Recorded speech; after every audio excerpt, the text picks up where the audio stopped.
Hello दोस्तों, नमस्कार। चलिए आज जानते हैं हम लोग महिला जनन तंत्र के बारे में, इनकी फीमेल रिप्रोडक्शन की बात करें तो ये हमारे बायोलॉजी के सभी क्लासों से सब काफ़ी ज़्यादा इम्पोर्टेंट क्लास हो जाता है, क्योंकि इसमें महिला जनन तंत्र से और भी हमारे ह्यूमन साइंस से यानी कि पुरुष जनतंत्र से महिला जनन तंत्र से काफ़ी ज़्यादा क्वेश्चन जो है हमारे आने वाले आगामी परीक्षाओं में पूछे जाते हैं।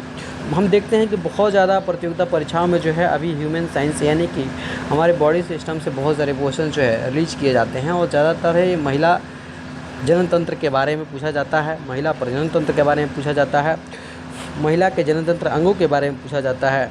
तो आज ये उसी को ध्यान में रखते हुए आज हम लोग इस सेशन को जो है स्टार्ट करते हैं। तो जानते हैं कि महिला जनन तंत्र के बारे में। तो सबसे पहला पॉइंट जो है वो जानते हैं हम लोग, महिला जनन तंत्र है क्या। यह वह तंत्र है जिसके द्वारा स्त्री में अंडाणु बनते हैं और हार्मोन बनते हैं, क्योंकि ये उसकी प्राकृतिक प्रक्रियाएं होती हैं। यानी कि वह तंत्र है जिसके द्वारा स्त्री में अंडाणु बनते हैं और हार्मोन बनते हैं, गर्भधारण होता है और बच्चे का जन्म होता है ना। यह तंत्र मुख्य रूप से अंडाशय, अंडवाहिनी, गर्भाशय और ग्रीवा और योनि से मिलकर बना होता है। यानी कि आप देख सकते हैं पूरा ही मानचित्र में आपको दिखाता हूँ महिला जनन तंत्र की संरचना का, जिसमें सबसे पहले आप देखिएगा है ना कि अंड यानी कि दो आप ये देख रहे हैं धनुष के आकार का, तो इसमें दोनों तरफ में जो देख रहे हैं इसको अंडवाहिनी कहते हैं। अंडवाहिनी यानी कि इनमें से अंडा का उत्सर्जन होता है, अंडवाहिनियों में अंडा का उत्सर्जन होता है, और ये अंडा दोनों में से एक ही महीने में उत्पन्न होता है। एक महीने किसी एक मंथ में किसी दूसरे अंडवाहिनी से और उसके अगले महीने में दूसरे अंडवाहिनी से अंडा का उत्सर्जन होता है। तो ये हमने देखा महिला जनन तंत्र की संरचना। इसके बाद हम नीचे में देखते हैं कि जो है ये गर्भाशय है, और गर्भाशय का जो निचला भाग होता है उसे हम ग्रीवा कहते हैं। ग्रीवा जो कि योनि से जुड़ा हुआ होता है। चलिए आगे के पॉइंटों को हम लोग देखते हैं। जैसे कि बात करते हैं हम लोग इनके भाग, कौन कौन से भाग होते हैं।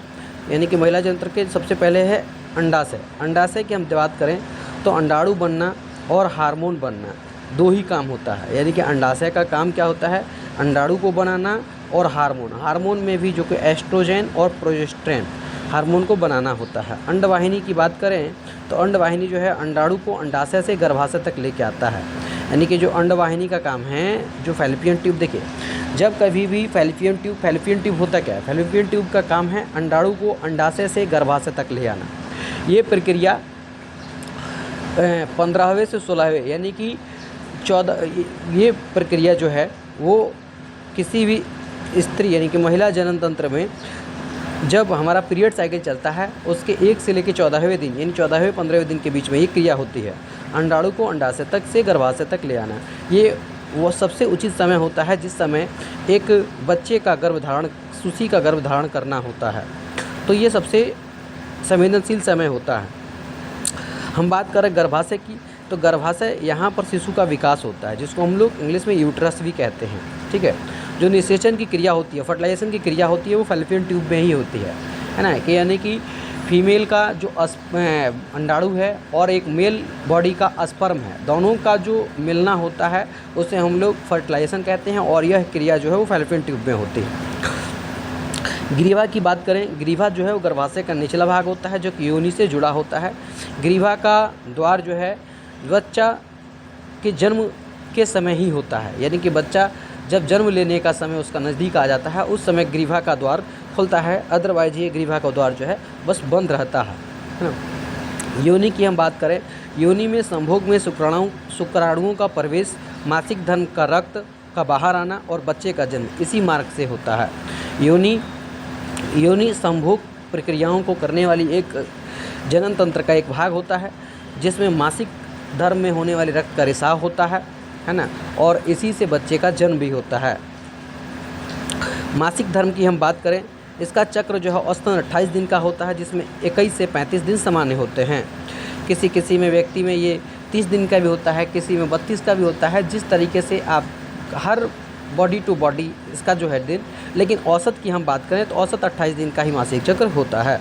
इस चक्र में शरीर में हार्मोन के बदलाव के कारण अंडाणु बनता है, निषेचन की तैयारी होती है, और अगर गर्भ नहीं ठहरता है तो गर्भाशय की अंदरूनी परत निकल जाती है, जिसे मासिक धर्म कहते हैं। इसको यूँ समझते हैं, जब किसी भी पीरियड साइकिल के बाद जो 1 से लेकर 14 दिन होता है, इसमें क्या होता है कि इसमें अंडाणु का बनना और उसकी ग्रीवा पर खून की मोटी मोटी चादरों का निर्माण होना। उसके बाद यदि निषेचन की प्रक्रिया नहीं होती है, अंडाणु किसी स्पर्म के साथ मिलना नहीं होता है, मेल बॉडी के संपर्क में नहीं आता है, या फिर निषेचन की प्रक्रिया नहीं होती है, उसके बाद क्या होता है, जो बना हुआ अंडा है और जो उसके ग्रीवा पर मोटी मोटी जो परतें बैठी हुई हैं, उनका अब क्या होता है, उनका मतलब यूँ समझिए मतलब विनाश, मतलब उनका ख़त्म होना कहते हैं उसको, वो ख़त्म होने लगता है धीरे धीरे, और डिस्प्लॉयड होके धीरे धीरे जो है वो खून के रूप में, ब्लड के रूप में, मासिक धर्म के रूप में बाहर आ जाता है। मासिक धर्म लगभग 3 से 7 दिन का चलता है, किसी में 3 दिन में ख़त्म हो जाता है, किसी में 4 दिन में, किसी 5 दिन में। इस तरीके से मासिक धर्म को भी हम समझ लेते हैं। जैसे कि देखिए, मासिक धर्म जो है वो 1 से लेकर 5 दिन का होता है। उसके बाद 6 से 13वें दिन अंडाणु का परिपक्व होता है, अंडा निकलता है, परिपक्व होता है। 14वां दिन जो है अंडा उत्सर्जित होता है, अच्छे तरीके से बनकर तैयार हो जाता है ना। उसके बाद 15 से 28 दिन गर्भाशय की मोटी परत जो होती है उसकी गर्भधारण की तैयारी करने के लिए तैयार हो जाता है। लेकिन यदि फर्टिलाइजेशन की प्रक्रिया नहीं होने पर फिर इसका जो है ये मासिक धर्म के रूप में परिवर्तित हो जाता है।